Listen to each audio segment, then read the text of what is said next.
মাছ মারা যাওয়ার প্রধান কারণ পানিতে দ্রবীভূত অক্সিজেন কমে যাওয়া, অতিরিক্ত বিষাক্ত গ্যাস, অ্যামোনিয়া, মিথেন, রোগের প্রাদুর্ভাব, ক্ষত রোগ, পানির বিষক্রিয়া বা চরম আবহাওয়াজনিত পরিবর্তন।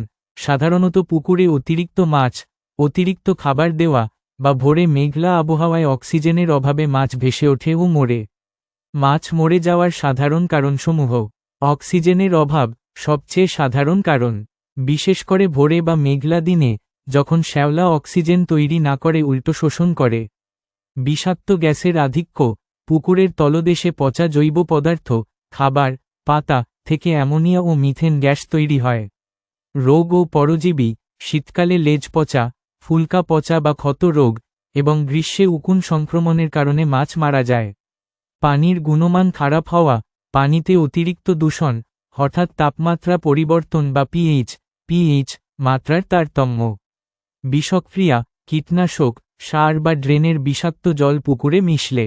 করণীয়: পুকুরে চুন প্রয়োগ করুন। অক্সিজেন বাড়াতে পানি নাড়াচাড়া বা অ্যারেশন করুন।